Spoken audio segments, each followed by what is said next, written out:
angle, but you're absolutely right. And you've also got the stray red on the right-hand side, which nothing really connects with it either. Yeah, you're going to be swinging around the angles. Yeah, yellows do connect better for sure.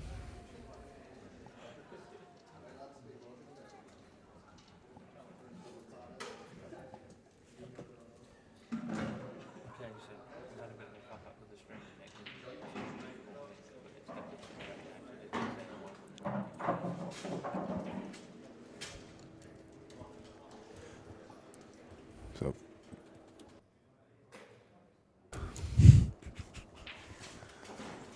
welcome to everybody joining us. We're here watching the semi-final of the Royal Rules Pool Tour 3-man event. Scott Gillespie, Aaron Davies, Jordan Bradley playing Matt Barcock, Scott Carpenter and Jake Dylan Newlove. Scott Carpenter currently at the table after a monster break, and this is the second frame that Aaron's played, and so far he's had one break and went dry, and it looks like he's going to lose both of his first 2 games. Yeah, it's pretty harsh. Yeah, it is harsh. It's been a cracking start to the match. I think all first 3 frames have been first visits.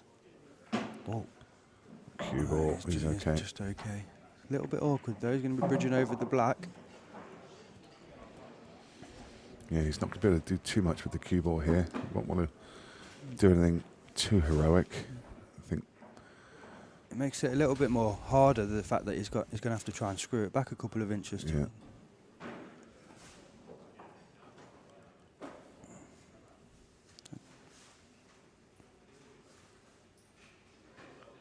Great angle this is.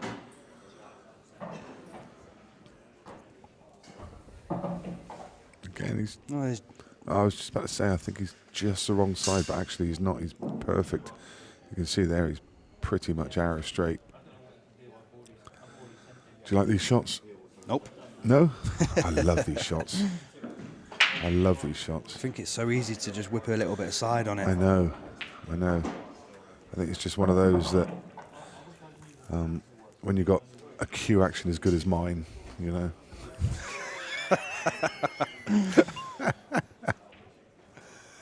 I don't know why. I've always liked the straight shot, or just slightly off straight. It's just,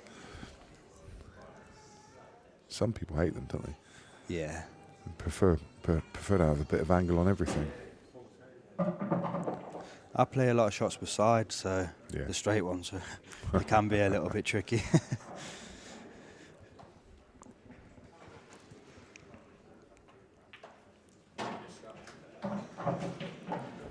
Well played to Scott Carpenter. He levels things back up at 2 apiece. Not much that Aaron Davies can do about that. He just has a little smile while he's walking out the arena there. Well, as I say, played 2 frames, and all he's done is have a break. I think he got broke dished in his last game in the quarterfinals as well.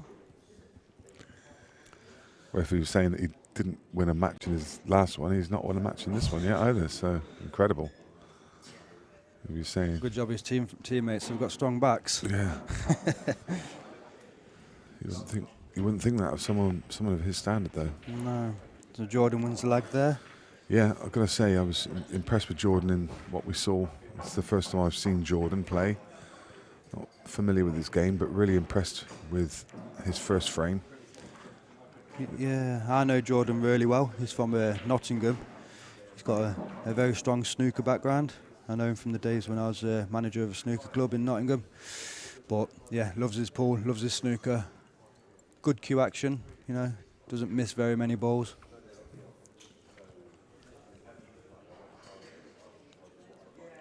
And from his last break, he's got a monster break. So we'll see how this one goes. Can he make 2 break dishes? I know he's a tall lad, but his cue looks small. Doesn't it? I mean, look at the length of his cue. He's only coming up to kind of... His nipple? Well, yeah. I didn't want to go there, to be honest, but yeah, why not? Yeah. I'm not sure. I think he's 6.5 foot, 6'6". Yeah, I say I know he's obviously a big lad, but that probably deceiving because he's so tall. But the cue just looks like a blooming The a cue's toothpick 5.5 in his hand. foot. So he's landed a little bit awkward here. I mean, normally cues are around what 50, 57, 57, 58 inches. yeah, something like that. So that's obviously, I mean, 60 inches is 5 foot. So yeah, that's probably about average. But let's see. It's been unlucky there. Yeah. I don't think he had much of an option than to go for the pot, and I don't think he could actually do anything with the cue ball.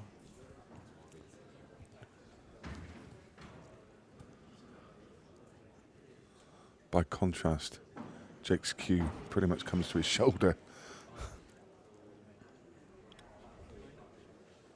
I mean, what is the desired height for your cue? Is it meant to be a shoulder, Nick? I've always thought that, and I have absolutely no idea where I've got this from, but someone told me the cue should come to, like if your arms in its natural position hanging down, should come to just where your armpit starts, just under your armpit here. So just at kind of I guess the top of your boob. Yeah. Moobs. Yeah. Well, yeah, in my case. But look, I have absolutely no idea where that came from. I might be talking absolute nonsense, which is not unheard of. But yeah, for some reason, where your armpit starts, that's where the cue should come to. Yeah. No idea if that's true. I mean, you're probably right. I was just always under the impression it's meant to come to your shoulder, but you know, each to their own. Some people like long cues. Maybe there's someone watching, or Jason Owen here all weekend. I'm sure he'd be fully aware, but maybe there might be someone watching who knows. Well, I mean, I'm sure there's different lengths suit different people. I mean, whenever I see Gaz Higgins' cue, whenever he's chalking his cue, it almost looks like he's looking up to it to chalk it. When he blows the dust off it, he's almost got to reach up to blow the chalk dust off it. There is one, I can't remember his name. Is it Rob Chilton? Got an absolute tiny cue. Yeah, Rob's got a toothpick. I mean, he's a fairly short guy anyway, but his cue's really small. Absolute toothpick. Tiny. Tiny. I noticed that. Is Jake on this red? No. I noticed that Carl Morris's cue was fairly small when he brought it up here yesterday as well. Very light as well. Probably only, I felt like a sort of 15 ounces or something. Really light cue. He's had that cue a very long time as well, hasn't he? No branding on it at all. No? No. I think it's, I don't know, maybe a rack or something. Played it with tons of right-hand side, turn the cue ball over and throw it across and nick the pocket at the same time. That was a high quality shot. Lovely shot. Still not easy for me though, Nick. I mean, does the red go into the top right corner? He's having a look now. I think it does. Yeah. I think if it doesn't, we'll see him go into it, but he's done well to find the gap between the yellows as well, hasn't he? He could have been hampered here. So there you go. I think that answers your question. He does cue a ball nicely. For a big guy, he's got a lovely touch.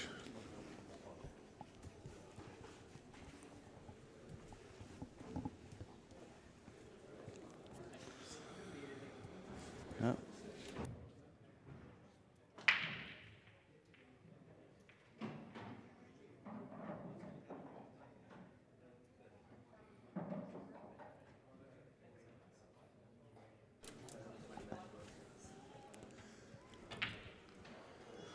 So there we go then. Yeah, You've jinxed him. I've absolutely jinxed him. He's butchered that. He definitely has butchered that. I was just saying how nice his touch was in and around the balls. And he goes and misses one like that. Oh, he had 2 shots.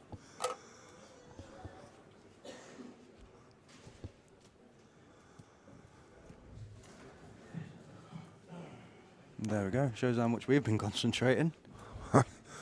I've no recollection. Oh, it was from the break, wasn't it, when Jordan went in off? He potted that ball into the left centre bag. Oh, of course. For goodness sake. I mean, I barely even know what game we're watching anymore. It feels like it's Cran Green Bowls or something. Yeah, lovely recovery shot there by Jake Dillon Newlove, the butcher.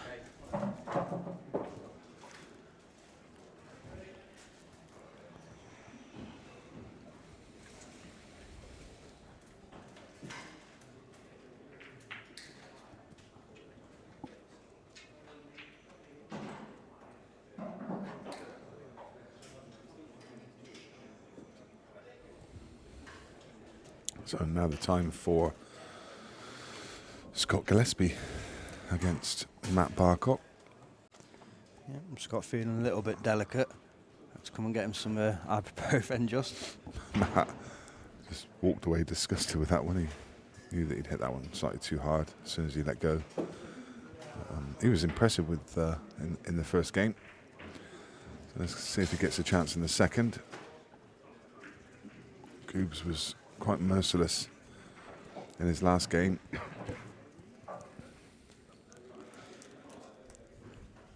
I love watching Scott. Very good player to watch. In and around the balls, his patterns, his shot selection, just fantastic player. Yeah, he's another one of those that is creative, but he just doesn't often need to be creative because he just keeps it really simple. Delightful cue action that generates loads and loads of cue power. Did you see the black in the decider he potted in the last round on the table behind? Yeah. Absolutely nailed it. Oh my goodness. And there's the cue power you was on Do you about. think he's angry? Well, it's no Think he will good. be when he sees no balls drop there.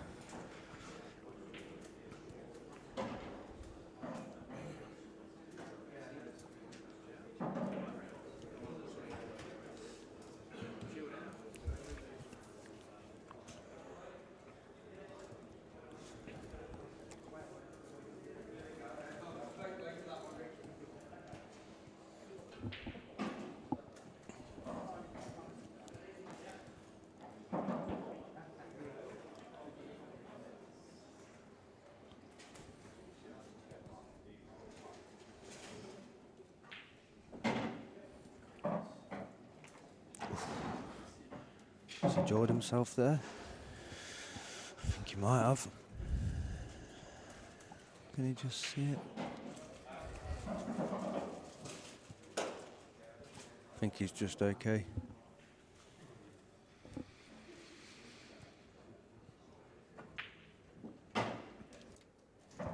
Yeah, tiny margins. So another couple of mil across and he probably wouldn't have had that shot. But he looks in good shape here. Obviously, the one problem ball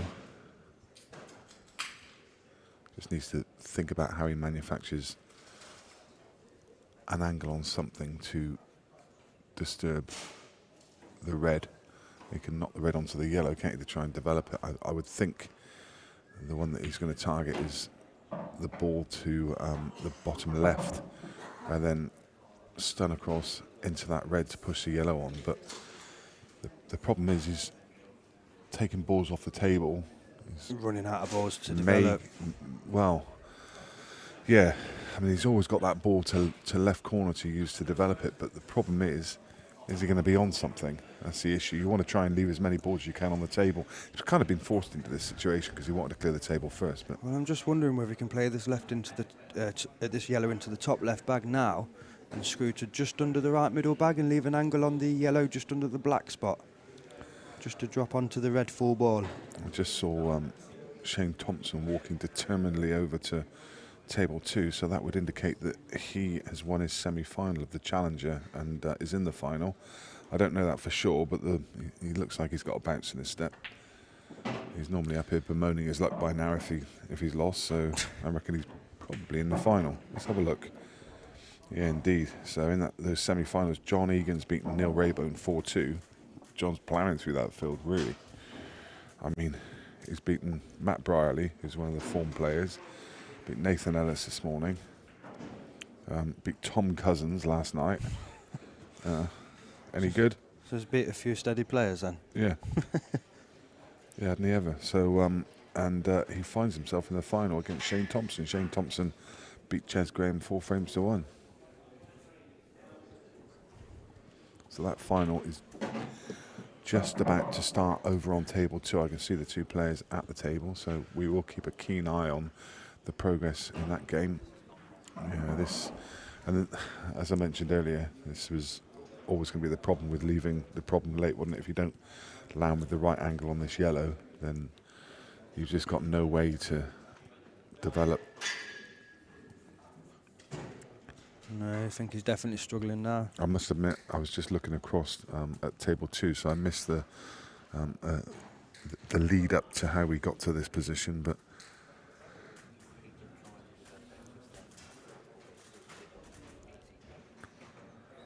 Paul just filling me in, saying that he did actually try to develop off the last ball, but it was tricky. It was, yeah. As I say, never really. Is he looking at the double plant here?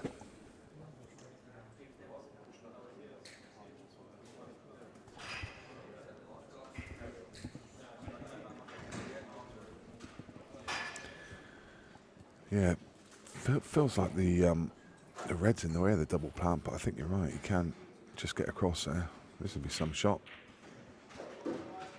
I think he'll take it under circumstances. Definitely second prize, and that could have gone a lot worse. He's got the cover in. I think Scott can play the red onto the cushion and onto the yellow and pop the red into the corner bag though.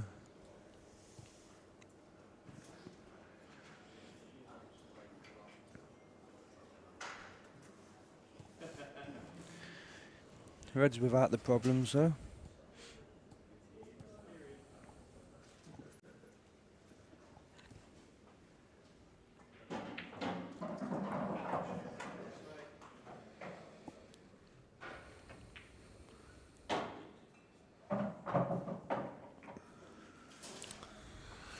Well, Scott is naturally a very attacking player, but I just wonder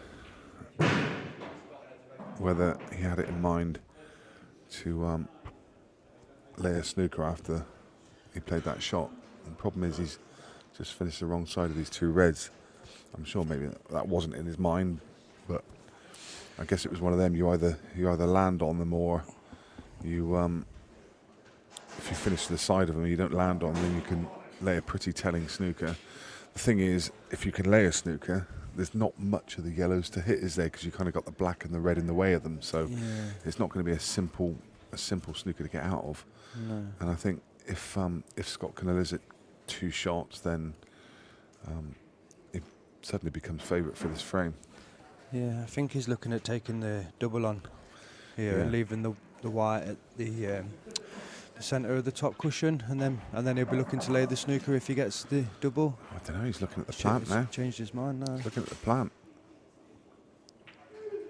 No, he's not. He's laying a snooker. Looked like it. He was just trying to manufacture the plant there just for a second.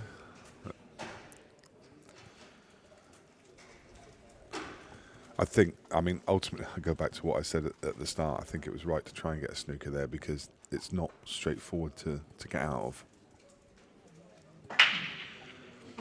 And with the red on the side cushion as well, it kind of takes away maybe not the natural angle, but it's going to be black. Yeah, so to try and get the yellow that's nearest the rail, you needed to kind of hit where the red is on the side cushion with left-hand side to kind of widen that line and give yourself the best chance to hit that yellow. But obviously with that red there, he didn't have that angle, so it's I think it's probably going to cost him this frame. I mean, he has took a second prize in pushing the black safe. I think we might see Scott develop it here along with the red. Might see him screw into the black. Yeah. Yeah, can he play? I don't think the double's on, is it? I was thinking whether he could play the double and still screw into the black to carry his 2 shots. I mean, carrying the 2 visits would be ideal because he's still got the red on the left side rail to contend with, so not as straightforward as it could be. Well, from that angle, it looks like. I'm just wondering, Nick, if he can keep his 2 visits and play the red near the yellow now off the cushion and off the yellow, push the yellow into the black. Let's play. There we go. Oh, there we go. So he took the first way. Yeah. Was unsure on the angle, but Yeah. obviously he had a perfect angle. Good stuff.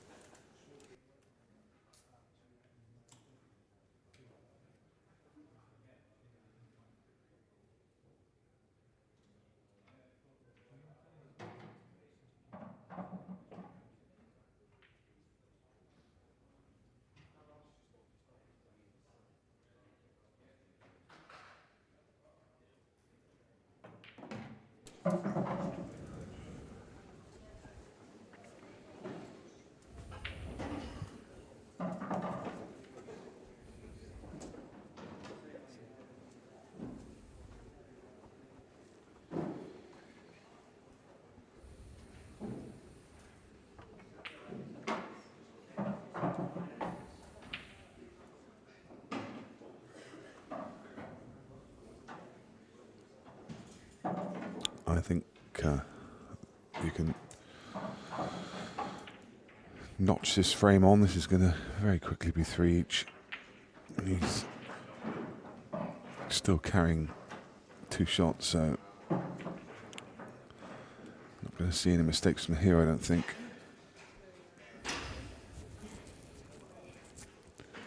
Shane Thompson striding purposefully out of the arena. He looks happy with his work so far, so I'm going to guess from his body language that he's won the first frame. And just looking at Q score, indeed, it's 1-0 to Shane.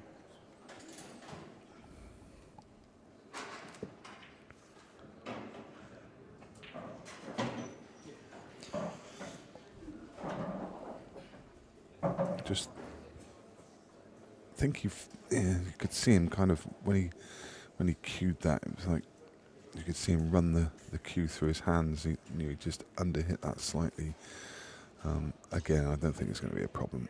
It's just one of those that the only thing he was even moderately concerned about was he wanted to pot it first time because there was always a chance that it could rattle and with the 2 yellows there go safe somehow, but no such drama and a really good finish from Scott Gillespie.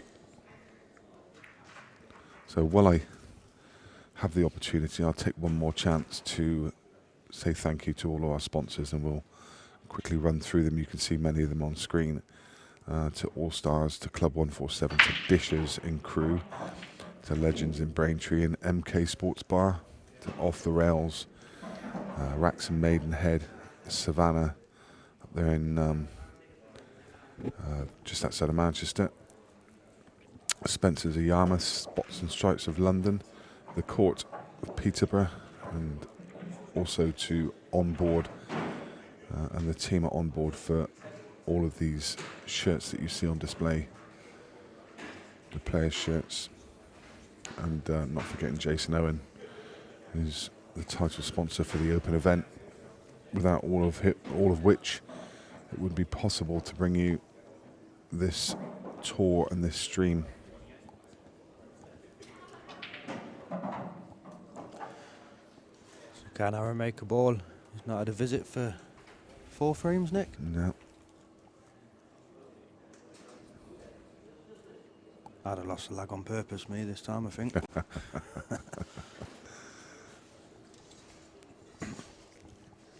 Does he make a ball? Yes.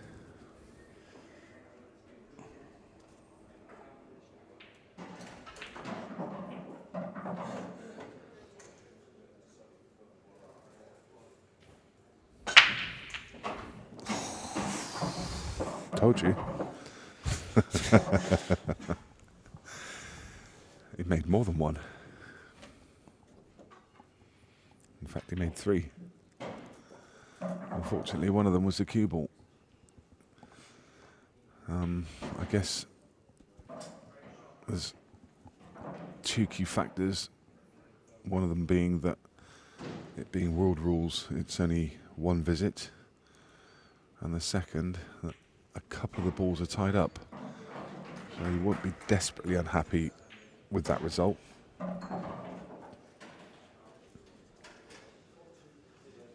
And as can often happen if your break's not working for you, you do start just toying with it slightly and maybe try and hit them a little harder. And that's often when it can go wrong.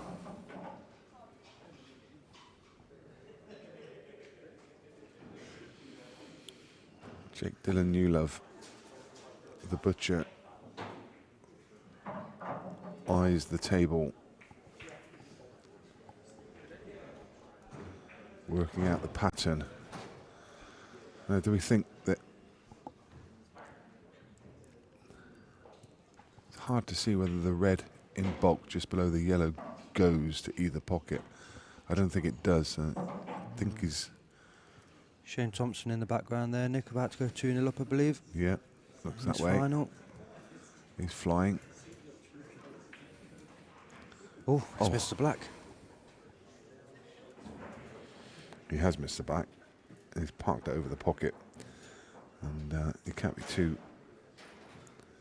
upset about that result, albeit he would have liked to have potted it, but he's in a commanding position. You can see He's not best pleased. John Egan at the table in the background.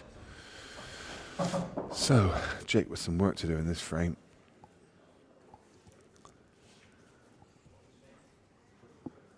These yellows are pretty ordinary, aren't they? It's hard to see where this clearance is going to be manufactured from. Wonder if we can catch an overhead just to see if there's anything we can spot. Well, one of the yellows does go to that right middle pocket. You can get to the potting angle, but it passed the red, and I did wonder whether you could, because I couldn't see from the other angle.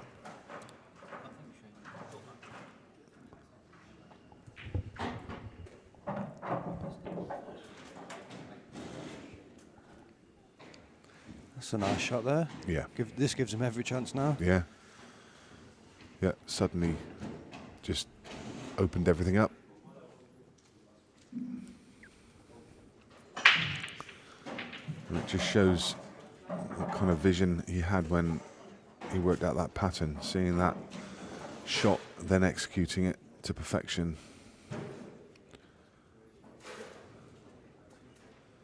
Still not a gimme.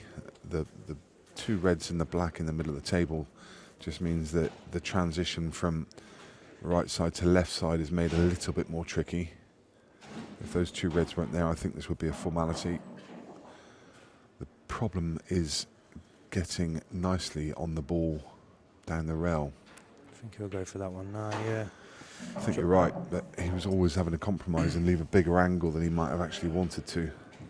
This makes the shot a little bit more tricky. This is just enough angle to make this shot a little bit uncomfortable, isn't it? Yeah, it is, but I don't think he's got to do anything with the white, Nick. I think he can just play it plain ball and drop through to anywhere, just past the black spot, where he's putting his cue now. Yeah. Jake does cue the ball really nicely, so I back him to get this. Always a little bit tricky, aren't they? I mean, when they're tied to the rail, it's easy to pick the halfway point between, you know, ball and rail, but when they're just that few mil off, they're just a little bit trickier to judge. And there you go, pushed it wide. Just, as I say, always a little bit tricky just to try and find that exact angle.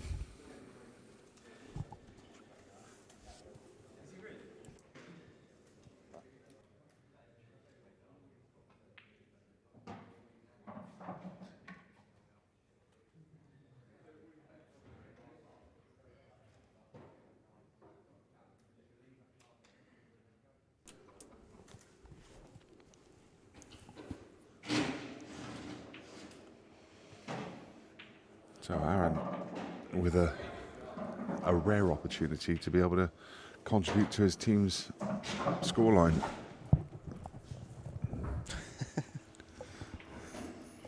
He's not had a lot of chances, has he? No, he's only had breaks in the past 5 frames.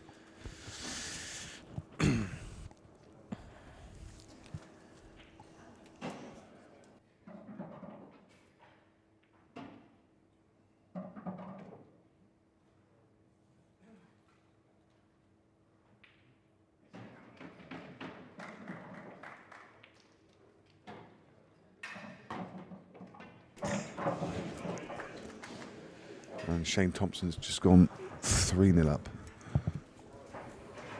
Oh, is it 2-1? Is it? Oh yeah, so it is. 2-1. So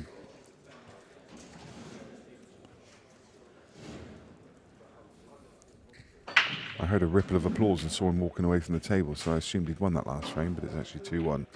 Apologies.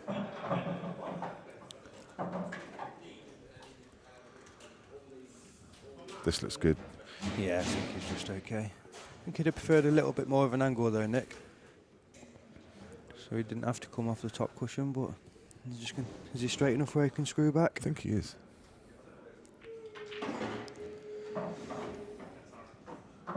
This looks pretty good. Well, either way, I think, yeah. Yeah, he's going to take the one to middle next.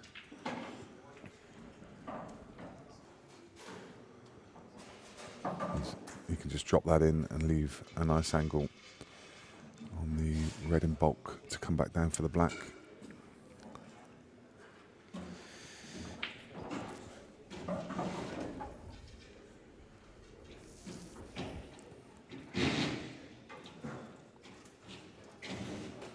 Just coming around, walking around the table there to have a look to see what angle he can leave himself. He wants to leave himself as natural as possible, Nick.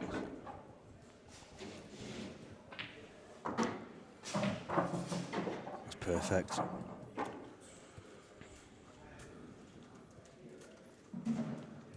Yeah, play this. You'll see him cue with bottom of the ball just to widen the angle a fraction. Brings the cue ball. And there you go. Great picture of Aaron cueing down the side of his ear. Very nice. Taking advantage of the mistake from Jake, and Jake will be a bit disappointed there because that was a decent chance he had. It was a tough pot down the rail, but one I fancied him making there, Nick. Yeah. So next up is going to be Scott Carpenter against, beg your pardon, Matt Barcock against Jordan Bradley.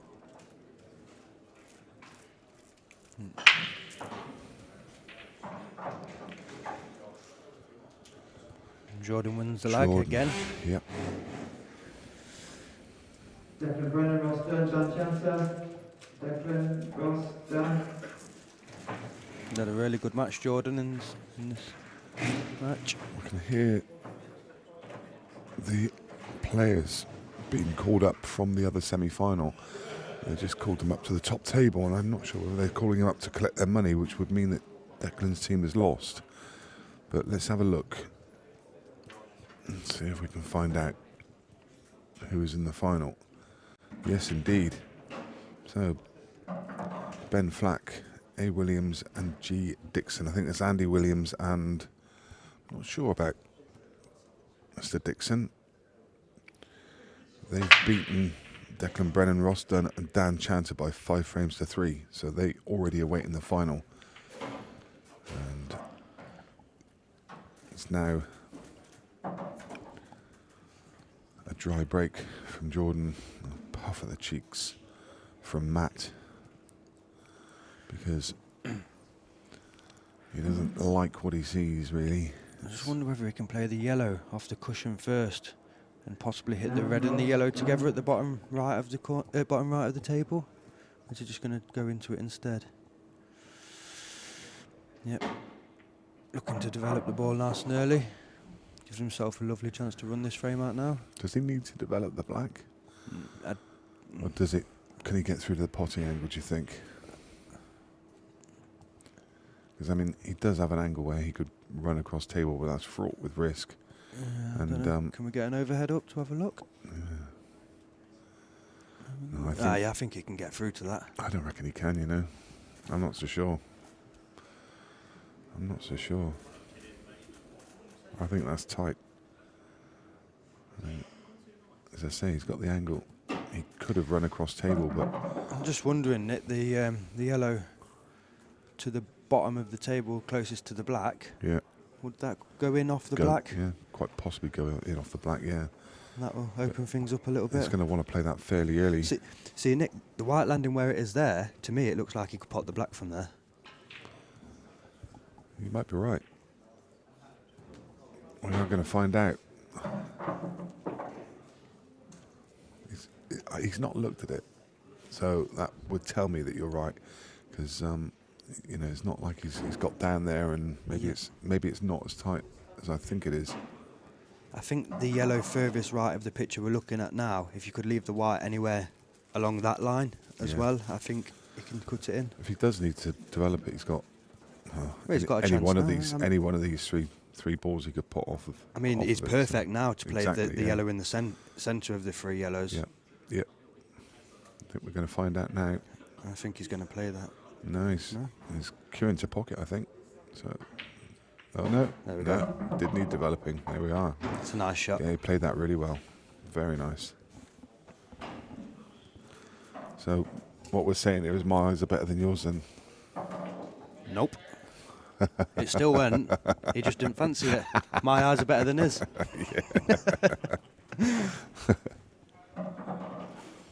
Always difficult to see from up here, but yeah.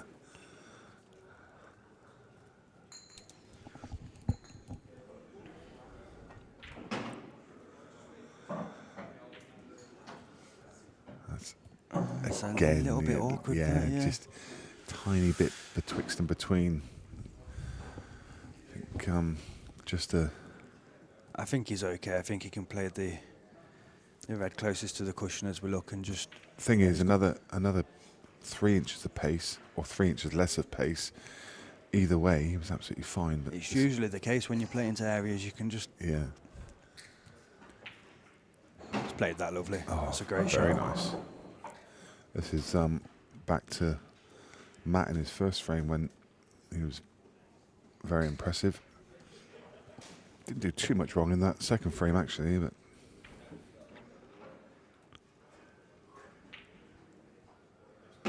well, this was. So we're going to a decider, Nick. No, yeah. Matt Barcock wins the frame against Jordan Bradley, and we are indeed going to see a decider. Scott Gillespie versus Scott Carpenter. This is going to be a good frame, this one. Battle of the Scots.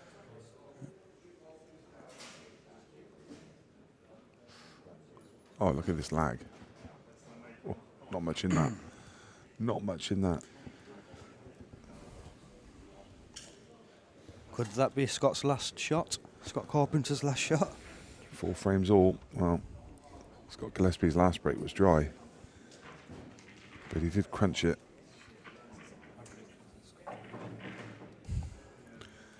Yeah, Paul's gone out on a limb, and he's predicting that Scott's going to win. Just didn't let you know which Scott.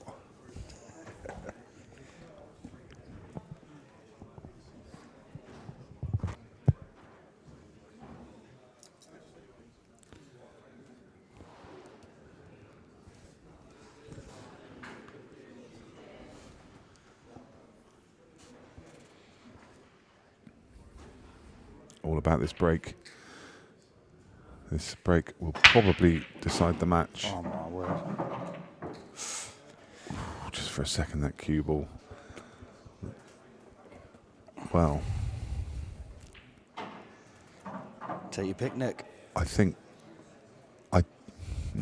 Just trying to work out where the yellow and red are tied together.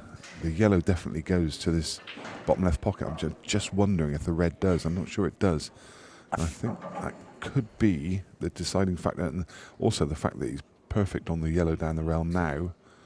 To then take that as take the one that's tied up with the red as his second ball. Yeah. I think he's going to go yellows. I just think that red is that the cue ball is closest to now is just going to cause him a slight issue getting onto the yellow next to the red. Yeah. Because he'd love to place a cue ball where the red is now, Yes. on that yellow, Yeah. which is next to the Or red. even if he could just screw back into it, but he can't because he's too straight. But Yeah. So if he comes the left hand side of the red is too high, and if he screws back an inch or two from the yellow now, he's probably too low. I mean, it's a hard one to call actually, because even if that red doesn't pass, it is really easy to develop because he's got 2-3 balls around it. Yeah, But I mean, I'm just wondering whether he can take that yellow next to the red now and screw onto the side cushion. Yeah, I wonder whether he's got the angle to do that. I think always difficult to tell from. I mean, we're looking at the same view as the viewers at home, so always difficult because sometimes it's just a question of millimeters that make the difference, isn't it? And it is indeed yellows. Does the yellow go to middle? Yes. I think that would make things a little bit easier for him if he didn't want to. Yeah, I think it goes to middle or corner. So Possibly play that yellow as his last yellow. I think there's 2 or 3 ways you could go about these. You could even take the one to. I think you could take the one to left centre now to land at the top of the table. The one in bulk now to then find the gap for the one in the middle. I think that's the way he's going to go. Just play a delicate shot and then leave the gap. He's got a fairly big angle here though. Was he playing to leave this big an angle? Cue ball's going to be moving now. He's looking at it to middle. I think he's okay now. Yeah. If you can play a little bit of drag on it to kill the pace. Yeah. Anything but straight on this next yellow to the bottom corner. But I think in the ideal world you want to take the one to middle and then the one to bottom left and maybe leave the other one till last. I don't know. Problem is here. It's getting tricky because how do you get from one to the other now?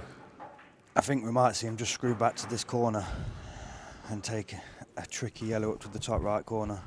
Unless he's got enough angle to screw around the yellow. I was going to say he's Two definitely got the cue power to be able to screw. I think he does have that angle. I just don't like playing them into centre backs too hard, Nick. No.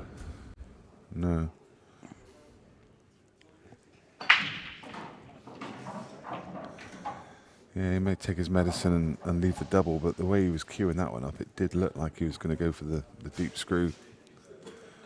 Looked like he was revving up for it. And these tables are, they are nice and quick. So if you cues it well, you can get enough action on it. This is huge, isn't it? It's 4 each in the semi-final. Pressure's on his shoulders. His teammates are willing him on. He's going for the screw, Ouch.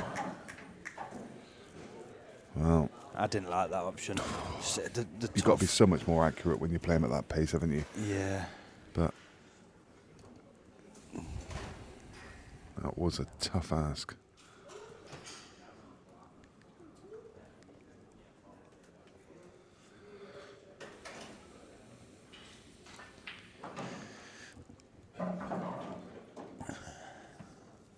So Scott Carpenter, how's your bottle?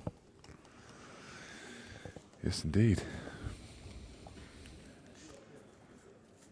Weight of the team on his shoulders. And all the reds are there. It's not absolutely straightforward. There's 2 reds on top of one another which may need to be planted.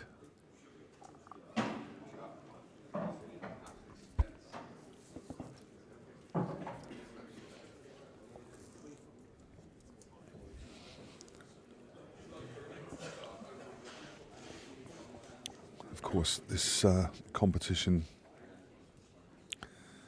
is a blind 3-man competition, so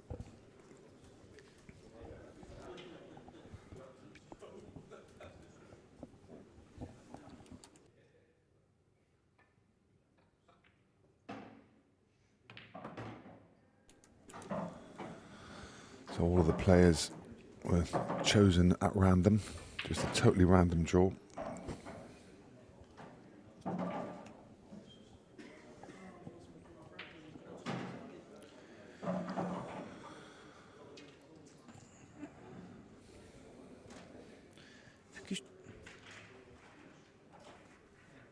Do these 2 reds near the yellow go into the bottom left corner bag, Nick, here?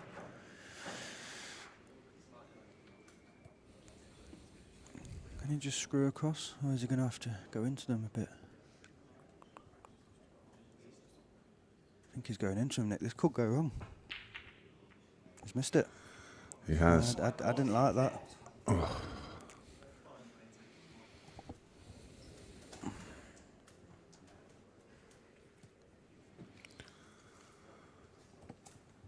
Well, if there was any second prize to be contrived from that, then it was the fact that he's pushed the red across the face of the yellow. Otherwise this would have been an absolute formality, but I think Scott going to be left with this double.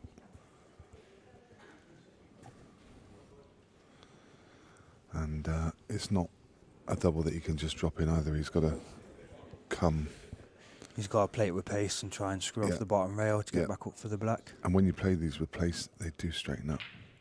He's nailed it. Oh my goodness, he absolutely, he judged that to perfection. Those shots on this cloth, they do tend to straighten up when you hit them with a bit of pace. Some of these top players, though, Nick, the doubles, they're just the bread and butter to them. Conscious that it's quiet in the room now. Doesn't like the cue in. Oh, this is horrible. Look at his hand. His hand's sideways. So easy to get a bit of side on this, but he's... Wow, what a black. I mean, that was so difficult. You hated the cue in. Either cues it this side with a long bridge or cues it across the top of the reds. Scott just has a look up at us in the comms box there and has a smile. That was... Lucky boy. That was very nice. That was a good black. And, yeah, he definitely got away with one there, didn't he? His, Scott Carpenter just falls short, but what a good game. That was a good semi-final. But that does bring us to a final now. We know who your finalists are. They are Gillespie, Davies and Bradley versus Flack, Williams and Dixon. We're going to be back with that final. It's scheduled for 1:30. It's actually 1:30 now. We're just going to take 5 minutes to reset things, and I think we'll be ready to go again. Do tune into the action. We'll see you back for that final. Can't wait.